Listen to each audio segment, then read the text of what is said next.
Futebol é muito mais do que um esporte, né? É uma paixão mundial, que bota a gente para se mexer e conecta pessoas. Só que, por trás de toda essa beleza, existe um lado complicado, um paradoxo que afeta principalmente a molecada: o risco de se machucar. Nessa análise, a gente vai mergulhar fundo nos dados para entender como podemos cuidar melhor da nossa próxima geração de craques.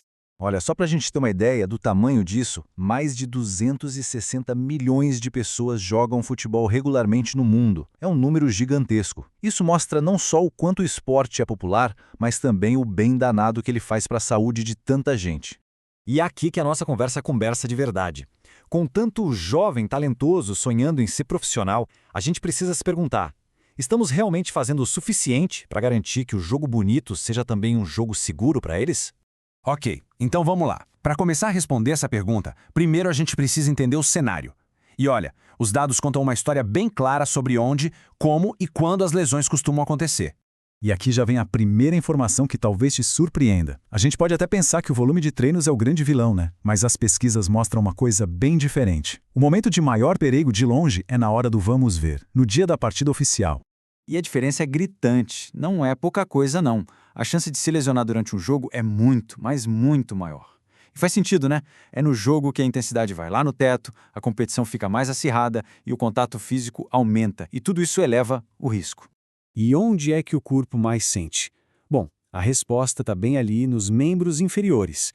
Coisa de 60% a 90% de todas as lesões no futebol acontecem nas pernas.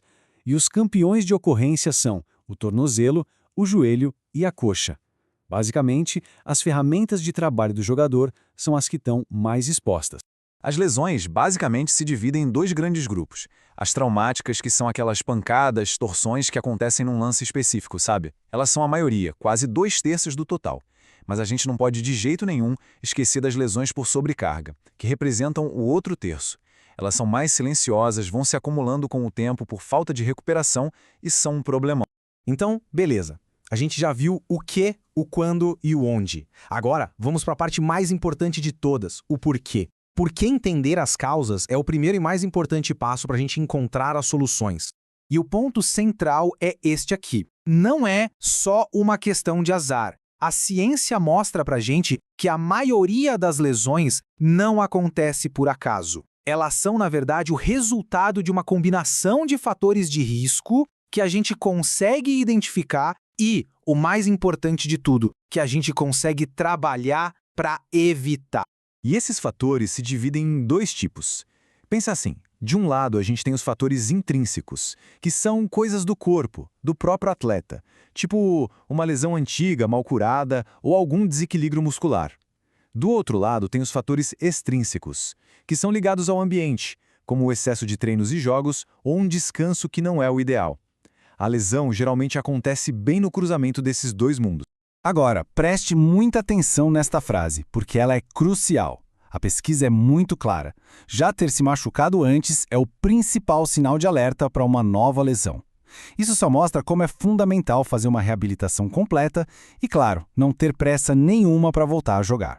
E tem outro momento na vida de um jovem atleta que pede atenção máxima: o famoso estirando o crescimento, lá na adolescência.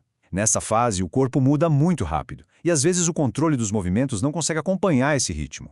E isso deixa o atleta temporariamente bem mais vulnerável a se machucar. Muito bem, agora que a gente já entendeu o problema e as causas dele, vamos para a parte mais animadora, as soluções. Vamos ver como a ciência já nos deu as ferramentas que a gente precisa para virar esse jogo. A grande e boa notícia é essa. Com todo o conhecimento que a gente tem hoje, a prevenção de lesões não é mais só uma esperança. Ela se tornou uma estratégia real, concreta e, o mais importante, baseada em muitas evidências científicas. E que tal esse número? Estudos mostram que adotar um bom programa de aquecimento com o chamado treinamento neuromuscular, como o famoso FIFA 11+, pode diminuir o número total de lesões em até 47%. Gente, isso é quase metade das lesões que poderiam simplesmente ser evitadas. Mas o que é esse tal de treinamento neuromuscular? Falando de um jeito bem simples, é um conjunto de exercícios que ensinam o cérebro e os músculos a conversarem melhor, a trabalharem juntos de forma mais eficiente e segura. O objetivo é deixar o controle do corpo mais inteligente na hora de pular, correr e mudar de direção. E na prática, como é um aquecimento desses? Ele é construído em cima de 3 pilares: Começa com umas corridas diferentes, mais dinâmicas. Depois, passa para exercícios de força e pliometria, que são os saltos. E termina com treinos de equilíbrio e agilidade. Ou seja, é uma preparação super completa e inteligente para as exigências de um jogo. E olha só a eficiência desses programas. A redução não é só no geral, não. Quando a gente olha para lesões específicas, os resultados são ainda mais impressionantes. Até 52% menos lesões de joelho, 51% menos lesões de posterior de coxa e 40% menos torções de tornozelo. Os números não mentem, pessoal. Isso funciona, e funciona muito bem. No fim das contas, tudo isso se resume a um objetivo que é muito simples, mas, ao mesmo tempo, muito poderoso. Garantir que os jovens atletas possam continuar jogando o esporte que eles tanto amam de um jeito saudável e por muito, muito tempo. Então, para a gente fechar, vamos recapitular os pontos mais importantes. Primeiro, aquecimento bem feito, com base na ciência. Não é opcional, é essencial. Segundo, fiquem de olho nos atletas durante o estirão de crescimento. Terceiro, controlar a carga de treino e jogos é fundamental. E quarto, uma lesão que já aconteceu antes é o maior sinal de alerta de todos. E para encerrar, fica aqui essa reflexão para treinadores, pais e os próprios atletas. Não precisa ser uma revolução da noite para o dia.